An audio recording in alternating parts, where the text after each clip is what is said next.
गुरु नानक देव जी के जीवन की 10 बद्धी बातें। भारतीय संस्कृति में गुरु का महत्व आदिकाल से ही रहा है। सिख धर्म के 10 गुरुओं की कड़ी में प्रथम है गुरु नानक। गुरु साहिब जी से परमात्मा तक, मोक्ष तक या आत्मज्ञान को प्राप्त करने के एक नए मार्ग की परंपरा की शुरुआत होती है। भारतीय धर्म, दर्शन और समाज में गुरु जी का महत्वपूर्ण योगदान रहा है। आओ जानते हैं कि गुरु नानक देव जी के जीवन की 10 बड़ी बातें। नंबर 1, जन्म। कार्तिक मास की पूर्णिमा के दिन 1459 को राय भोए के तलवंडी नामक स्थान में कल्याण चंद मेहता कालू नाम के एक किसान के घर गुरु नानक देव जी का जन्म हुआ।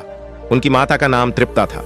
तलवंडी को ही अब नानक के नाम पर ननकाना साहब कहा जाता है, जो पाकिस्तान में है।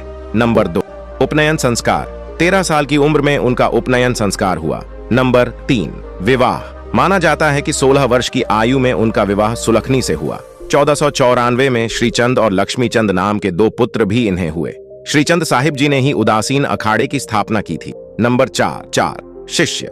सिख धर्म के प्रथम गुरु गुरु नानक देवी जी के 4 शिष्य थे। यह चारों ही हमेशा बाबा जी के साथ रहा करते थे। बाबा जी ने अपनी लगभग सभी उदासियां अपने इन 4 साथियों के साथ पूरी की थी। इन चारों के नाम हैं मर्दाना, लहना, बाला और रामदास के साथ पूरी की थी। मर्दाना ने गुरु जी के साथ 28 साल में लगभग 2 उप महाद्वीपों की यात्रा की। इस दौरान उन्होंने तकरीबन 60 से ज्यादा प्रमुख शहरों का भ्रमण किया। जब गुरु जी मक्का की यात्रा पर थे तब मर्दाना उनके साथ थे। नंबर 5, गुरु जी की उदासियां। 1499 में उन्होंने अपना संदेश देना शुरू किया और यात्राएं प्रारंभ कर दी थी, जबकि वे 30 साल के थे।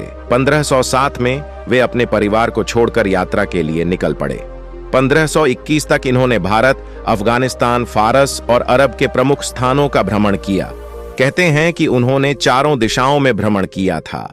लगभग पूरे विश्व में भ्रमण के दौरान नानक देव के साथ अनेक रोचक घटनाएं घटित हुईं। उनकी इन यात्राओं को उदासियां कहा जाता है। नंबर 6, करतारपुर साहिब। भारत के तीर्थयात्री पाकिस्तान में पहले करतारपुर साहिब, फिर ननकाना साहिब जाते हैं।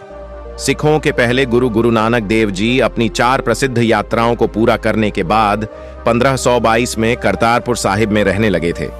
नानक जी ने अपने जीवन काल के अंतिम 17 वर्ष 5 माह और 9 दिन यहीं बिताए थे। करतारपुर साहिब पाकिस्तान के नारोवाल जिले में रावी नदी के तट पर स्थित है। यह जगह भारतीय सीमा से महज 3 किलोमीटर दूर स्थित है। नंबर 7, नाम धर्यो हिंदुस्तान। कहते हैं कि नानक देव जी से ही हिंदुस्तान को पहली बार हिंदुस्तान नाम मिला। लगभग 1526 में जब बाबर द्वारा देश पर हमला करने के बाद गुरु नानक देव जी ने कुछ शब्द कहे थे, तो बार हिंदुस्तान शब्द का उच्चारण हुआ था। नंबर 8, गुरु नानक का दर्शन। नानक देव क्या थे और नानक का दर्शन क्या था? ये सब निरर्थक बातें हैं। नानक के व्यक्तित्व में सभी गुण थे। नानक देव जी ने रूढ़ियों और कुसंस्कारों के विरोध में सदैव अपनी आवाज बुलंद की। संत साहित्य में नानक अकेले चमकते सितारे हैं। कवि हृदय नानक की भाषा में फारसी, मुल्तानी, पंजाबी, सिंधी, खड़ी बोली, अरबी, संस्कृत और ब्रज भाषा के शब्द समा गए थे। नंबर 9, महाप्रयाण। 22 सितंबर 1539 को गुरु नानक देव जी ने अपना शरीर त्याग दिया।